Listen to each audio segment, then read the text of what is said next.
Vice Chancellor Dr. Arzoo Yadav sir,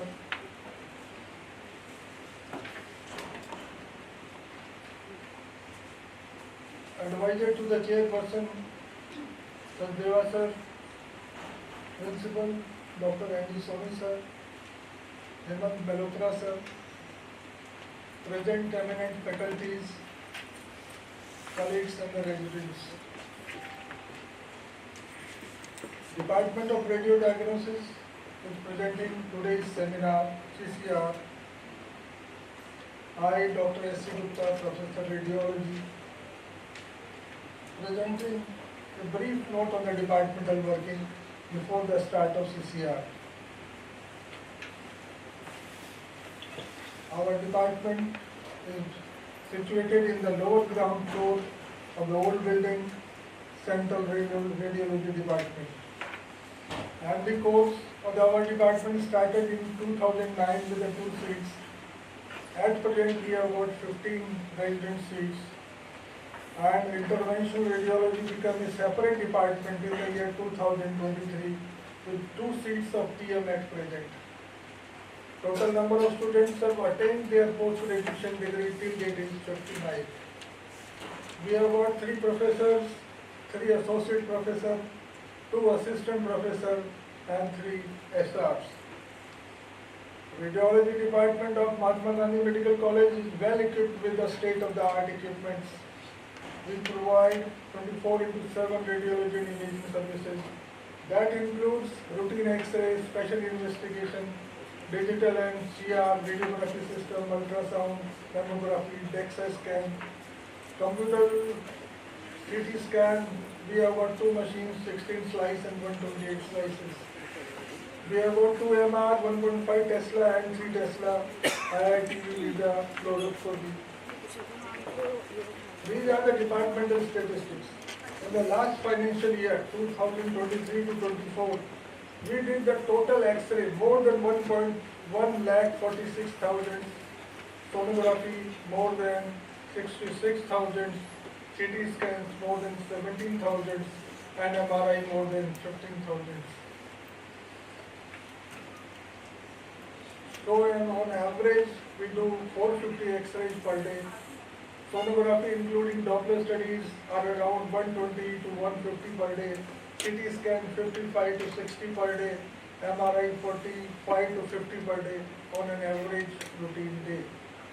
These are our equipments: routine X-ray, sonography, DR system, mammogram, DEXA scan, CT scan 16 slice, 128 slice, 1.5 MR Tesla, 3 Tesla MR. Till date, we have got 87 publications. Out of that, 46 were in the international journal and 41 was in the national journals.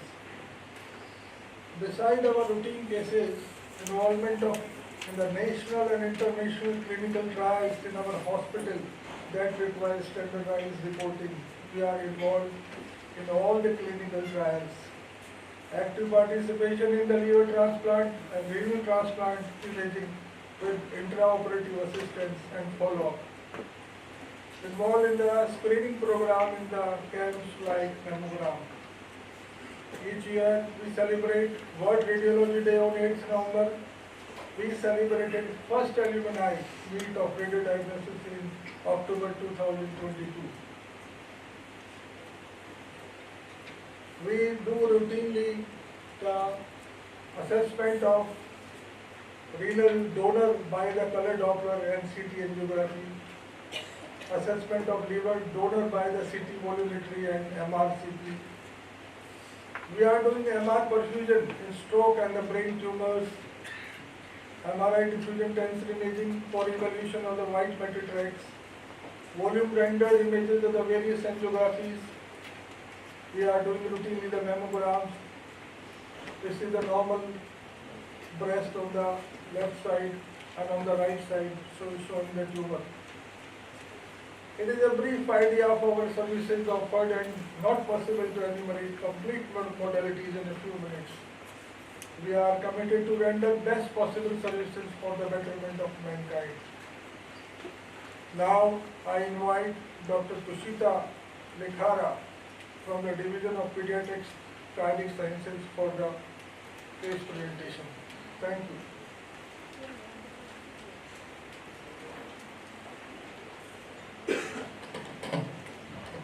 Thank you, sir.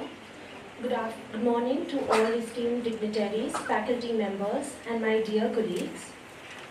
Today, we will be presenting a case of an 18-month-old child with acute respiratory distress in collaboration with the Department of Radio Diagnosis, Division of Pediatric Cardiac Sciences, and Department of Anatomy. So our case is an 18-month-old male child, second by birth order, born of non-consanguineous marriage, resident of Jaipur, brought by parents to the emergency room, informant being mother, with complaints of cough since 4 days, fast breathing and chest indrawing since 1 hour. There is a history of consumption of chana while playing 4 days back, following which he developed sudden onset, dry, paroxysmal cough associated with fast breathing and chest indrawing. With these complaints, he was rushed to a nearby clinic where he received symptomatic treatment in the form of oxygen-driven nebulization, resulting in transient relief of symptoms. Following the next 2 days, there was mild intermittent cough. However, on the 4th day of illness, the complaints worsened, the cough intensified, and there was increased respiratory distress, followed by bluish discoloration and a decrease in consciousness for 1 hour before arriving at the emergency room. There is a history of episodic noisy breathing noticed since the first month of life. There is no history of fever or running nose, no history of drug or food allergies, no history of repeated episodes of wheezing or nebulization in the past. There is no history of recent change in voice or any previous hospitalization. Birth history. The antenatal period was uneventful. No abnormalities were detected in the antenatal scans. The baby was born term by lower segment cesarean section, tried immediately after birth, and the birth weight was 2.9 kg. The immediate postnatal history was uneventful. There was no history of NICU stay and no feeding difficulties were reported by the mother. At present, the child is developmentally normal for age in all 4 domains. He is immunized as per age, as per National Immunization Schedule. The child is second of birth order, born of non-consanguineous marriage, and there is no history of bronchial asthma, atopy, or tuberculosis in the family. On presentation in the emergency room, the child was found to be unconscious and gasping. He was tachycardic with a pulse rate of 160 per minute, regular, normal volume, equal on both sides, no radioradial, radiofemoral delay, all peripheral pulses were well felt. Respiratory rate was 28 per minute. Blood pressure was 105 by 58 millimeters of mercury, measured in right arm supine position. This lies between 50th to 90th centile for age and gender. Child was febrile with a saturation of 64% on room air. He was visibly cyanosed. A biphasic stridor could be heard, and there was suprasternal, intercostal, and subcostal retractions. On detailed respiratory system examination, the chest movements were found to be decreased in the right mammary area, and a dull note was heard on percussion in right mammary and infraaxillary areas. Bilateral breath sounds were decreased, more on the right side than the left, and a wheeze was present on the right side. The Glasgow Coma Scale score was 5 by 15. Bilateral pupils were normal, reactive to light. Rest systemic examination was within normal limit. Investigations done on arrival revealed respiratory acidosis in the blood gases with a pH of 7.13 and a PCO2 of 67 millimeters of mercury. With this history, a chest X-ray requisition was sent. So summarizing our case, this is an 18-month-old male child with a history of noisy breathing noticed since the first month of life, presenting with complaints of cough and respiratory distress following the consumption of chana while playing 4 days back. On examination, there are decreased breath sounds more on the right side than the left with a wheeze. So with this history and clinical examination, I'd like to open the case to the audience for differential diagnosis. So any differentials from the audience? This is the summary of the case. There is a history of consumption of an organic foreign body. Pediatricians, physicians, anybody just stand up and rattle off 2-3 causes at least?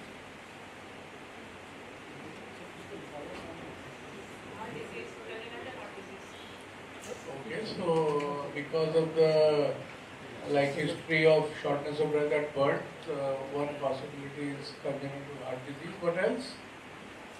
So they mentioned chanas 5 times, so there has to be some weightage in that, no? Who are the pediatricians there? Do you have any pediatric faculty? आप identify करो अपने careers को. Resident खड़े हो जाओ जो भी हो. Foreign body aspiration. Foreign body aspiration. And what happened after the foreign body? That body aspiration, that's it? Foreign body will be infected in particular. It will be lodged in a bronchus or a bronchial branch and produce collapse and produce infection. Right? Okay, very good. That is one scenario. Anything else? So, given the history of witnessed choking with decreased breath sounds on one side and unilateral wheeze, first differential is that of a foreign body aspiration and its complications. Also, the history that follows the course of a partial obstruction turning into a complete obstruction 4 days later. So, any other differentials?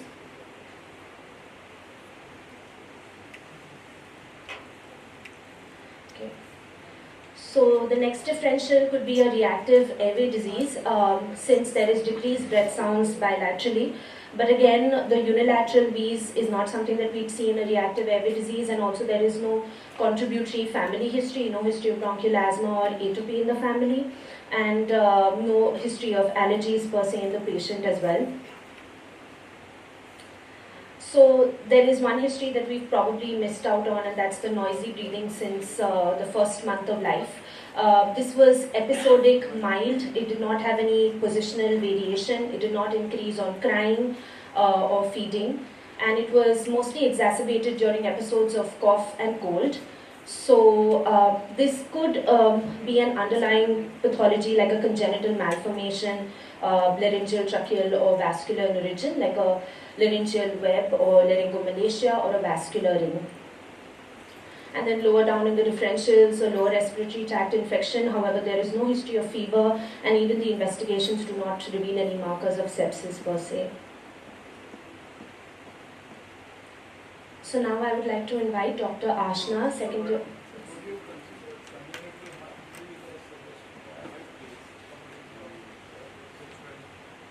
So the presentation is for the respiratory distress is acute. The noisy breathing since birth could be, as I mentioned, congenital malformations. Congenital heart disease is unlikely. The child has no history of recurrent lower respiratory tract infections and has been growing well. There is no failure to thrive either.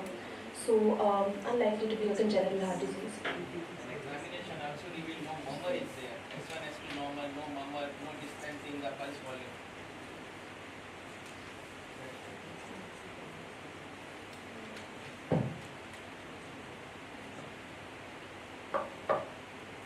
The Chana story happened 4 days ago, Yes, sir. and the symptoms are only for last 1 day. So is Chana just a kind of false alarm? That is one. And because this happens very frequently with trauma also. A previous trauma brings attention to a pre-existing pathology, and the patient, the relatives, and sometimes we also try to attribute it to trauma. So we have to be careful. That is number one. And please go back to your. So why should a congenital malformation present now? If it is a laryngeal or tracheal malformation, there has to be some precipitating factor or event. So we think that the acuteness of the episode is probably because of the foreign body aspiration, but this could be an underlying pathology which could have gotten exacerbated given this acute episode.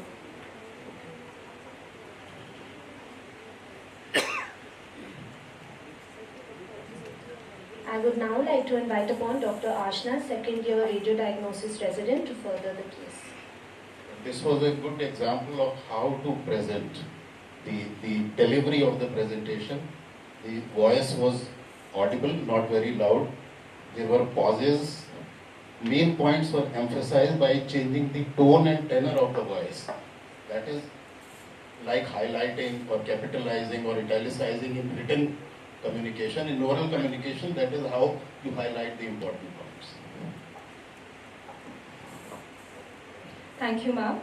Good morning to all respected dignitaries, faculty members, seniors and dear colleagues. Now that we are thorough with the clinical presentation, we'll move on to the relevant radiological findings. What you see on the left of your screen is a normal chest diagram, AP projection, and to the right of the screen is the X-ray of our patient. Question open to the house. With the help of the clues given by the arrows, can anyone point out the abnormalities that you can see on this X-ray, please?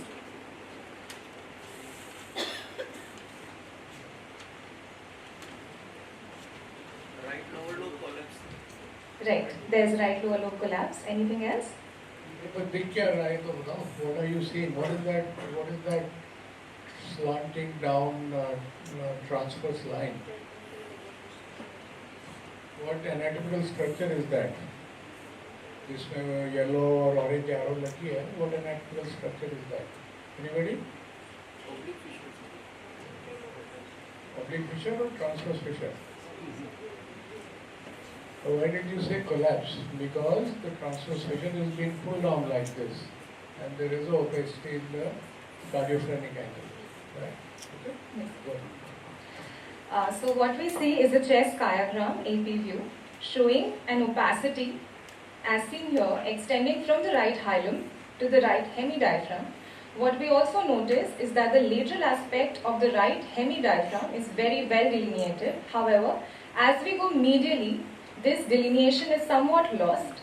The right cardiac border is well visualized. So, summarizing up these findings, this favors a right lower lobar collapse. Other than this, what we also see is the tracheal air column. We can also appreciate the left bronchial air column. However, the same on the right side cannot really be appreciated. Also, there is widening of the superior mediastinum, which at this age could also be physiological owing to the thymic shadow. So to summarize in brief what foreign body aspiration looks like on a chest X-ray from a radiology perspective, it is more commonly located in the right bronchus owing to its more vertical orientation. Also, skygrams are only able to detect 20% or lesser of these foreign bodies, and these show direct signs. The ones that are directly seen are actually radio-dense foreign bodies, maybe metallic foreign body. However, more commonly the foreign bodies that are lodged are organic in nature and are radiolucent. So we don't see the foreign body directly on the X-ray, but we do see some supportive indirect signs or some ancillary findings, which could be atelectasis, consolidation, air trapping, very commonly seen, segmental or lobar collapse. Now again, in our case, there was no evident radio-opaque foreign body, but we did see lobar collapse in our case as well. So to confirm, with the help of the history, the foreign body, in our case, we did request for a CT scan. Now during a CT of the chest, images are taken in cross-sectional slices of the thorax and contrast is administered. The scan is taken in a helical direction in the caudocranial manner. And then the images post-processing are visualized systematically in the bony window, in the mediastinal window, lung window and soft tissue window. So for the protocol of the CCT chest, intravenous access is taken, contrast is administered. We use a non-ionic, water-soluble, iodinated contrast. The dosing is 1 to 1.5 ml per kg and the rate is almost 3 ml per second. Now moving on to the case.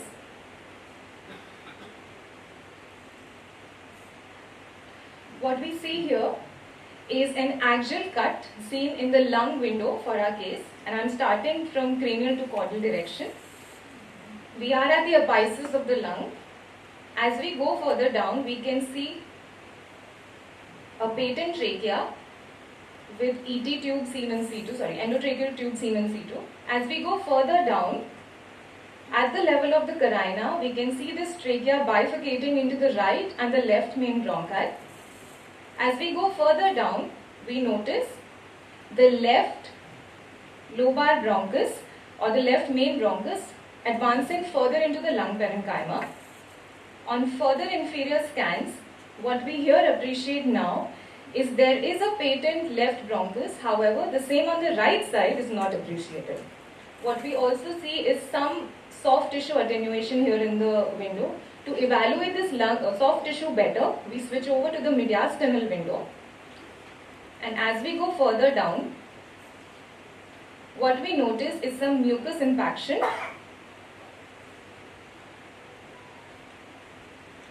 Some mucus impaction here along the right bronchus intermedius and associated posterior soft tissue attenuation.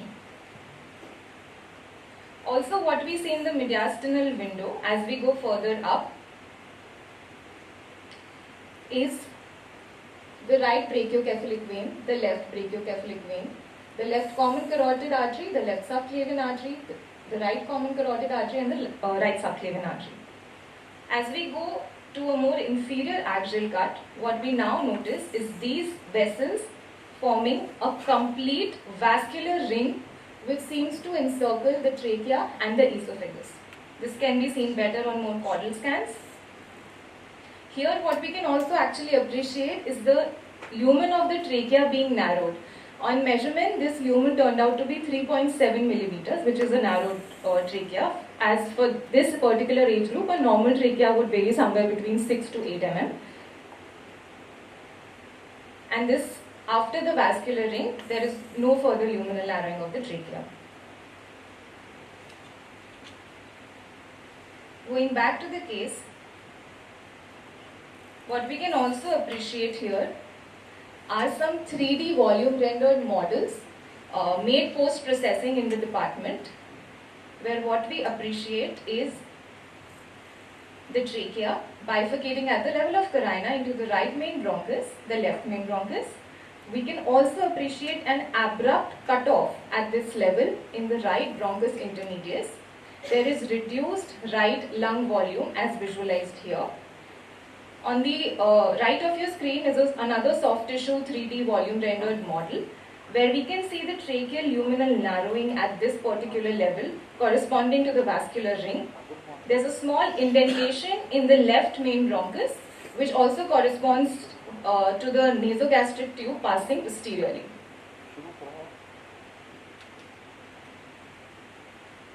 What we see here is a 3D volume rendered model constructed post-processing in the department of the heart from a right anterior view which shows us the heart, the ascending aorta and its bifurcation into a right aortic arch and a left aortic arch.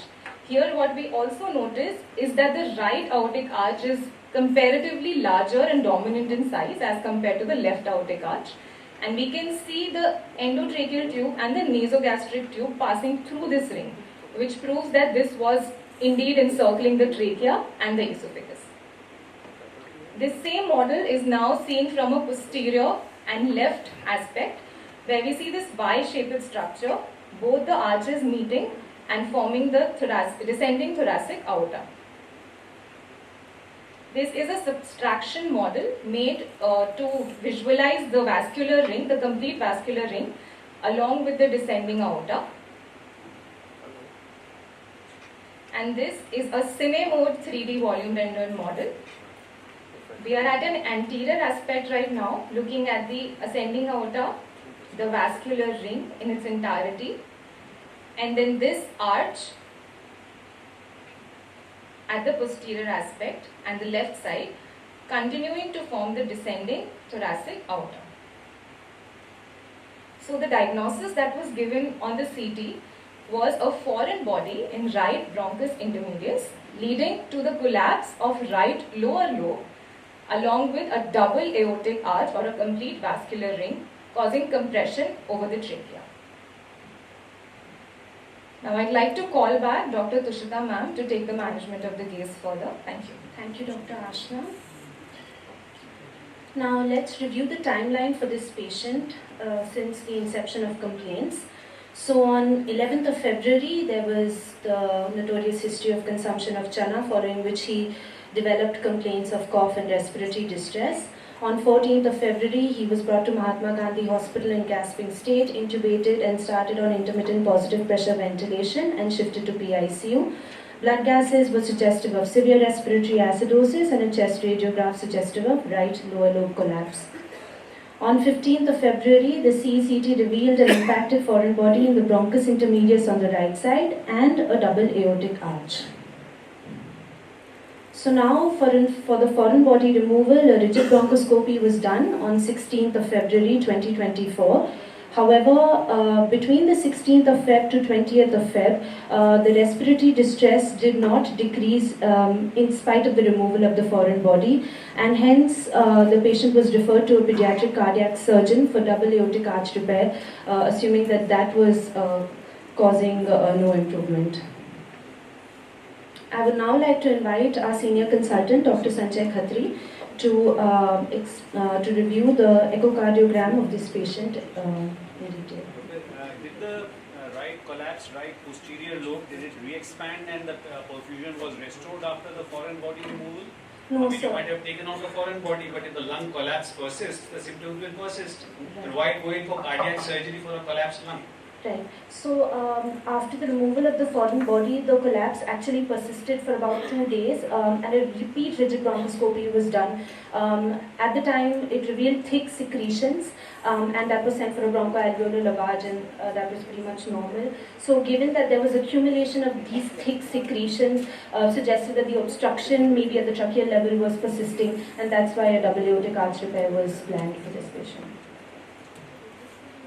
Bronchoscopy was done in MGH. For personal reasons, his child was taken to another hospital, so they had known people at another hospital, so they wanted to take the child there. It was not done here, In Jaipur only. in Jaipur. We have a strong clinical suspicion of a foreign body aspiration. What is the first investigation? So, chest radiograph, but then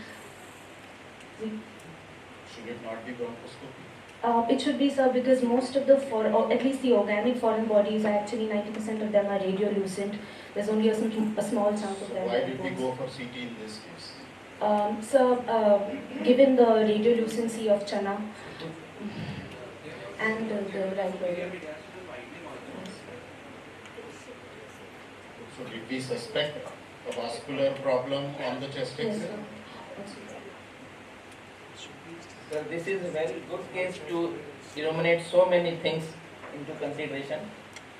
So the first thing is that why child presented 18 months of age, vascular ring is there since birth. That's the beauty of vascular ring. When both vessels are patent, right and left, both arch are patent, child manifests between 3 months of age. In this case, CT people demonstrate very well. We need to admire the CT department to delineate these pictures very well. To pick in this case, when we are suspecting clinical diagnosis, everything in favor of chana. We are not refer the patient to the CT department. This is the first case. Previously, we suspect that we are suspecting some vascular compression. Breathing is stridor. Stridor is expiratory. We want to see the compression of trachea and esophagus. What is the pathology? Any ring is there, but here patient shifted to CT with the diagnosis of chana consumption. So it's beautiful that they make the diagnosis of double aortic arch. Now why patient is manifest at 18 months of age? If both arches are patent, then symptoms become 3 months of age. In this case, one arch is dominant, another is hypoplastic. So it takes some time, few weeks to few months to get symptoms. Literature says most of the patient of double aortic arch manifest from 3 months to 8 years of age, whatever the event is there. But here, chana become the hero because patient consumption chana that make all respiratory tract inflamed, which manifest symptoms more pronounced. They take out the chana, but still symptoms are there. Now the whole tract is inflamed. Diagnosis is in our hand. Patient is oxygen dependent. Now only answer, need treatment of double aortic arch, and luckily we have got Dr. Kaushal here to operate this case. So my role is just to see the echo. Echo, because 10% cases of double aortic arch, maybe some congenital anomaly may be there, maybe it's VSD or maybe sometimes tetralogy of palate. With clinical history, don't say this, but when child is going to OT, yes, we will do the echo. Echo show double aortic arch, in which right-sided arch is more prominent with no coarctation. A small left-sided arch. It shows everything because one arch is small, one is large. So symptoms may occur later age. In this case, same thing is there. No other cardiac anomaly is there. So patient can taken for the surgery. So taken for the surgery on 24th February. Dr. Kaushal did the surgery. Dr. Tushita. Let me ask a hypothetical question. Suppose this event had not happened, the Chana, and for whatever reason some CT was done or chest X-ray was done and there was a suspicion of a double aortic arch, would the child have required a surgery? Yes. So what happened with the age? Compression is there. With the age, child grow. That trachea lumen 3.5 is not sufficient for the child. The child may come because child having that respiratory infection that may start at 2 year, 3 year, slight noisy breathing is there which is not changed with the position. So the child may come to us with 3 year, 4 year, 5 year of age with recurrent stridor. Some noisy breathing is there. Then we did the echo and find right aortic arch. When we in the echo we find right aortic arch, we also look for the left aortic arch. If we see the left aortic arch which is not patent, it is hypoplastic, so we suspect. I am again telling, we suspect. On echo we only suspect because we can't see the trachea and esophagus compression. We suspect. Then we refer the patient to the CT people. Now you make the diagnosis. This is the first time in my 18 year I am CT people send me the case. This is double aortic arch. Now you do the echo. Previously I do the echo and then send the patient to them. Now you tell me the diagnosis is there or not. So when child comes with repeated infection, 2 months, 3 months, 3 year, 4 year, 5 year, then ultimately sometime we do the echo and pick this thing. That child definitely, because Chana, such inflammation of Chana leads to compression of trachea. It may manifest another 1 year or 2 year. It may come, but luckily consumption Chana and maybe Dr. Kaushal can take that. That if suppose it is a asymptomatic double aortic arch detected incidentally on imaging, does it require intervention or it requires intervention only when it with causing mechanical compression of the trachea to the extent that the lumen is 3 millimeter? Okay. The symptoms, you told us symptoms. One symptom is there, noisy breathing. How troublesome this noisy breathing is for the parents, if they are worried about this noisy breathing, if they are worried, because sometimes we get noisy breathing during the adenoids and tonsil also, but not suddenly they go for the surgery. If that noisy breathing is causing so much trouble, in our experience, we not a single asymptomatic child we operate for double aortic arch. First case Dr. Kaushal operated is 3-month-old girl, admitted in ICU with such a stridor, you can hear the stridor from the ear. कितना ज़्यादा stridor था उसको, compression, दोनों arch patent थी, तभी वो 3 month में manifest किया. Symptoms के बिना सर हमने कोई operate किया. Reason was just a trigger. So this baby would have anyway would have required surgery. If not now, probably 6 months or 1 year. Sir, I have a question regarding the double aortic arch and this acute event of foreign body impaction. Sir, it would have been better that first we would have treated this acute event, discharged the child, because there was no previous history of admissions in this child for past 18 months. This was the first event when he got admitted with respiratory complaints. So would have been better that we should have discharged this child for this event and then again call him back for the further surgery. I am happy Dr. Ruby asked this question. They remove the foreign body from the outside hospital, but they are not able to wean off the child from oxygen. Child is persistently distressed and saturation is not crossing more than 92. So what's the option? We have double aortic arch, inflamed trachea, compression is there. Whether we can wait for another 3 months, antibiotic coverage is there, CRP is normal, child is non-infection, family is ready. Why to not operate this? So basically he was operated on the same ventilator settings initially and then again he was extubated after that. I think another point which I would just like to make is when a child comes to you with a certain history of, a short history of certain dyspnea, first thing which needs to strike your mind is the foreign body. No confusion. In such a situation, a history also has to be taken just for the sake of evidence, whether a sibling had been there to put the chana over there, because normally parents are quite careful about this. Second thing is the child is having a noisy breathing since 1 month of age. Now that again is asymptomatic, otherwise no other symptom. So a tracheomalacia or laryngomalacia should be a possibility which is to be considered over there with noisy breathing without any symptoms of indicating for a cardiac issue. But that is ruled out by pediatrician. In both the situation, if baby is in supine, get a noisy breathing, prone breathing is disappear. But here no relation with the change in the position. But it's not much troubling to the parents that they come for this problem to the hospital. So my submission over here is that is a classical presentation in a laryngomalacia or tracheomalacia. However, positional changing of the stridor may not happen. So the child may be dyspneic or maybe not dyspneic, maybe a status in a stridor in a normal situation also in any position. So that's something that just has to be kept in mind over here. And but one thing is definite, that whenever a short history of dyspnea is there, you must suspect a foreign body, and normally you are not wrong over there. That's why I admire the radiology department. They took the patient for foreign body. They can come out easily, right bronchus, obliterated, but they see the case as a whole. A diagnosis of double aortic arch really commanded. Moreover, it was a biphasic stridor. Yeah. So if it is tracheomalacia of a very long segment, then it may be like that. Yeah. Otherwise, in a tracheomalacia, intrathoracic, you will have one kind of a stridor. And if it is extrathoracic, it will be extrathoracic, it will be inspiratory, intrathoracic will be expiratory. And here it was biphasic, so it is. But I presume biphasic because whole laryngotracheal malacia tree is inflamed. It is said by stridor is biphasic. Otherwise, tracheomalacia gives expiratory stridor. And this entire segment is intrathoracic. Yes.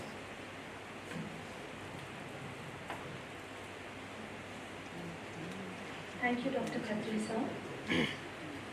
Now we will be looking into the surgical correction, the double aortic arch repair that was done for this patient. So first let's understand a little bit of normal anatomy. So this is the normal aortic arch. It starts at the level of the second sternocostal joint and extends up to the lower border of the fourth thoracic vertebra. It gives off the right innominate artery, the left common carotid and the left subclavian artery. And normally, arch-sidedness is defined by the position of the aortic arch in relation to the trachea. So in majority of the population, it's a left-sided aortic arch. That is to say that the arch of the aorta is to the left of the trachea and arches over the left main stem bronchus.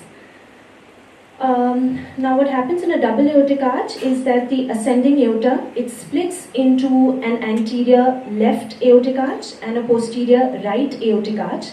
And both of these arches are going to merge together posteriorly on the left side to form the descending aorta. And in doing so, they form a vascular ring. So this vascular ring encircles and compresses the trachea and esophagus, causing varying severities of respiratory and gastrointestinal symptoms depending upon the degree of compression. So in 75% of patients with double aortic arch, the right arch is the dominant one, that is to say it is larger in size, and the left arch is the smaller one, it may be atretic. So this is a CT image that has already been elaborated in detail. Let's look at the intraoperative image of a double aortic arch. Again, this is the ascending aorta splitting into the right aortic arch, which is going posteriorly, and the left aortic arch, which is going anteriorly. So again, 75% dominant right aortic arch, in 20% dominant left aortic arch, and in the remaining 5% it may be a balanced type of arch where the difference in the size between the two arches is less than 5%, so they are more or less equal. So coming to the surgical technique, there are two approaches to the surgical site. One is through a lateral thoracotomy and the other one is through a medial sternotomy. For our patient, a medial sternotomy was done. In either case, it's important to identify both the dominant as well as the non-dominant arch. Especially if you're doing a lateral thoracotomy, the side of the lateral thoracotomy will depend upon the non-dominant arch, since that is the one which is going to be divided and ligated. So once we're at the site, we will divide the smaller arch and we'll also divide the ligamentum arteriosum, which is a remnant of the ductus arteriosus between the pulmonary artery and the arch. So this is a schematic representation of the surgical technique. In image A, we can see the dominant right aortic arch and the dominant smaller sized left aortic arch. In image B, we can see division of the smaller non-dominant left aortic arch and also the ligamentum arteriosum. Here we can see the fascia around the trachea and esophagus has been divided to release the vascular ring. And then in image D, this is the distal end of the divided non-dominant left aortic arch, which is then reflected and secured to the intercostal tissue. So these are the intraoperative images and videos from our patient. This is post-division of the smaller non-dominant left aortic arch. Here we can see the proximal end of the left aortic arch, and this is the right ventricle, the pulmonary artery arising from there. And what has been annotated as the aorta is the dominant right aortic arch in this patient.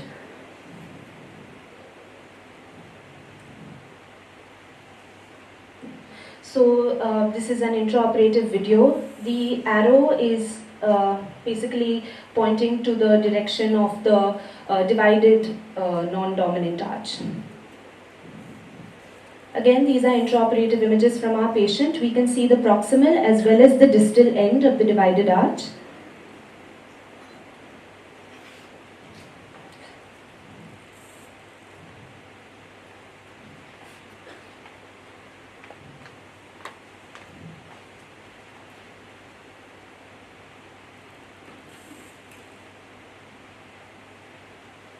And again, in the intraoperative video, we can see the proximal end, the distal end, and here retracted is the dominant right aortic arch.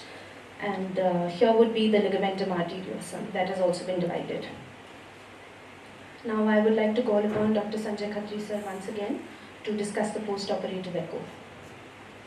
You used to smaller arch and non-dominant. So is it the diameter which is important, or Yes. is it the flow? So the diameter, the size of the arch.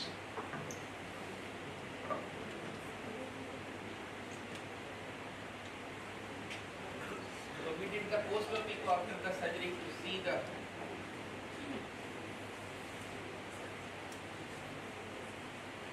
It shows well open right aortic arch. The smaller left aortic arch is ligated. PDA is divided, so no problem in the arch. Normal flow is seen. This patient came to Mahatma Gandhi Hospital 7 days back. Child was doing well. We did the echo, function normal, no AV valve, no regurgitation is there. Everything is normal, no pericardial effusion. Child is free from any respiratory or cardiac symptom. Advised to review after birth.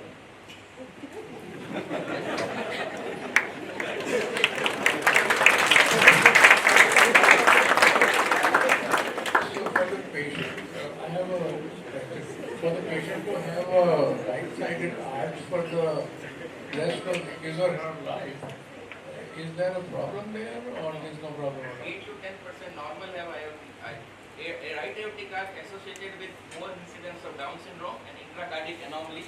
But normal person can also have right aortic arch. Maybe I have right aortic arch.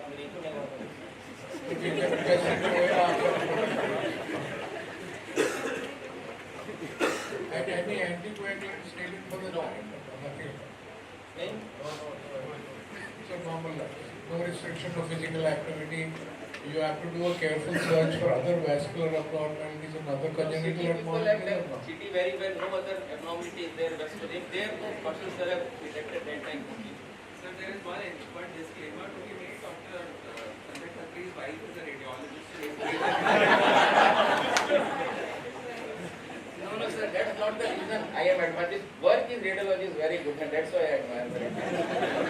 So I would like to second that. Our radiology department is doing a really good job. We have lots of clinical trials going, and the major amount of extra effort in reporting clinical trial X-rays and CTs, they are doing without any complaints. So very thankful to that.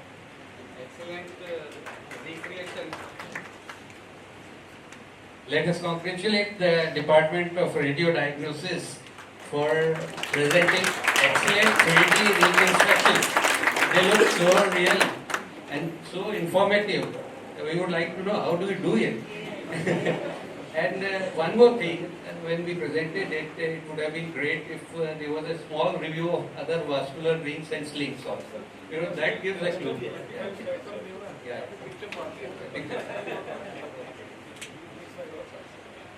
Thank you, Dr. Khatri sir. I would now like to invite Dr. Pratul Kaur ma'am from the Department of Anatomy to continue.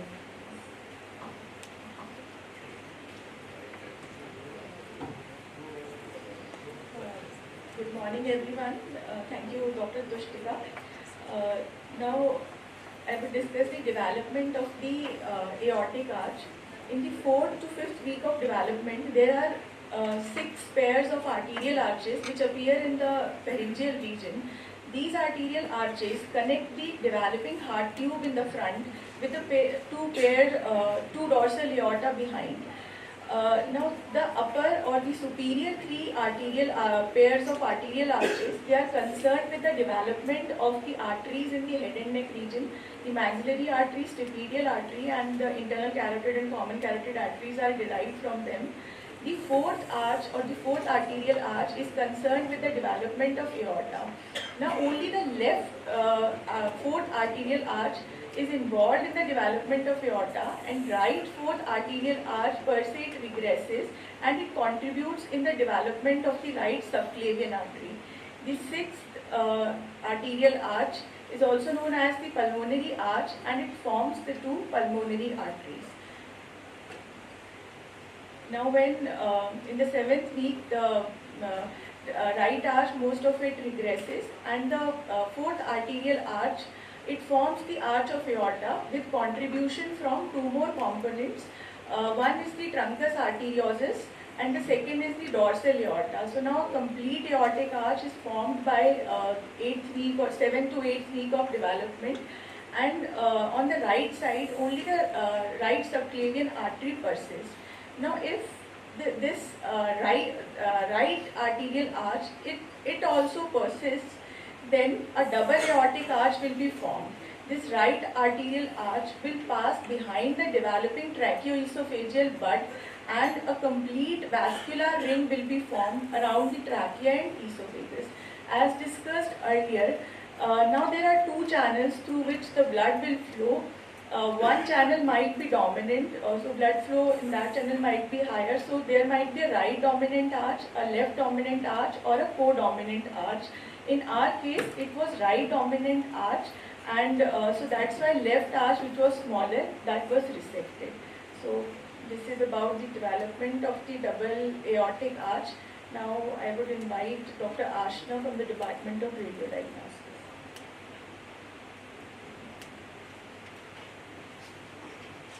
One question, Dr. Bajaj, can you tell us whether some of the vessels can be arising from non-dominant arch, and if such thing happens, then Dr. Kaushal will tell us what do you do? So there are other arch anomalies too, like there can be a right persistent arch, and left subclavian artery might arise from the other side. Similarly, there can be a left persistent arch along with an aberrant right subclavian artery arising from the other side.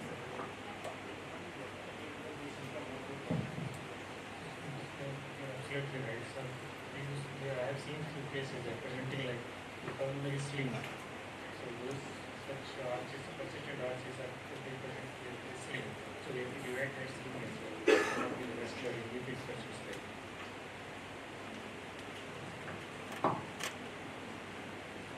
Thank you, ma'am. Although we have established the rarity of our case, we'll still go through the review of literature in very brief with what statistics we have available in the reported literature. So, double aortic arch is a rare congenital cardiovascular malformation constituting of about 1% of overall cardiovascular malformations. Globally, the prevalence stands at 0.005% to 0.007%. Which is an underestimation, as a lot of these cases can be asymptomatic or undetected. There is no gender predilection as such, and in Rajasthan we've operated about 8 to 10 cases out of the total 5,000 operated cases of congenital heart diseases in the last 12 years, and we have the fortune of having Dr. Sunil Kaushal sir here with us who has operated these cases. Thank you so much, sir. The first description of this double aortic arch was in 1737, which was actually in a post-mortem study. And here are a few examples of case reports of the same. We are also in the pipeline of publishing this case as a case report.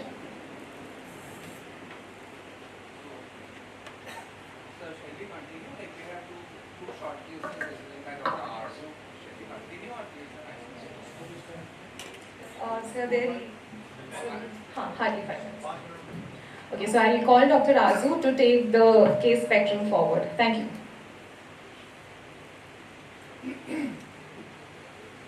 Good morning, everyone. Now I'll briefly describe about the imaging spectrum of other two interesting cases that we have recently diagnosed in our department and are lined up for surgery in next few weeks.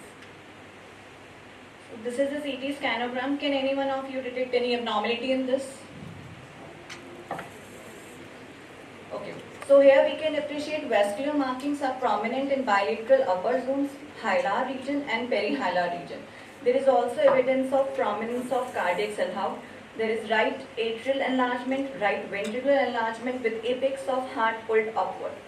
Now we have the CT pulmonary angiographic images of the same.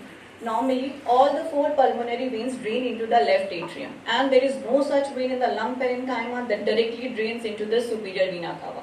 But in our case, there are multiple superior pulmonary veins are seen to be arising from the apical segment, anterior segment and the posterior segment of the right upper lobe, and that is draining into the superior vena cava. So these are the axial section maximum intensity projection images. We can appreciate apical segment pulmonary vein draining into superior vena cava, posterior segment pulmonary vein draining into the superior vena cava.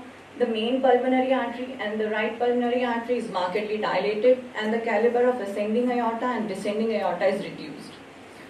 Again, these are the axial section. Here we can appreciate anterior segment pulmonary vein draining into superior vena cava, right middle lobe pulmonary vein draining into the superior vena cava.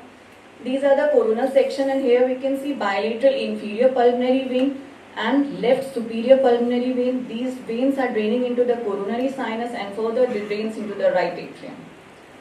This is the axial section showing right atrium and right ventricle are markedly dilated, whereas the caliber of left atrium and left ventricle is reduced. There is also evidence of atrial septal defect. IVC is slightly prominent and there is mild pericardial effusion. So quickly summing up the above described finding, our radiological diagnosis, this is mixed type of total anomalous pulmonary venous return. This is the next case, this is the CT scanogram. And here we could not appreciate the normal aortic knuckle as we can appreciate in this the normal chest X-ray. We can also see bilateral inferior rib notching, and these things are the possible diagnosis is coarctation of aorta. We did the CT aortogram of the same patient. These are the sagittal images, this is the venous phase, this is the arterial phase. Here we can see focal concentric narrowing of the aorta distal to the origin of left subclavian artery with post-aortic dilatation. We can also appreciate multiple paraspinal, intercostal and posterior chest wall collaterals.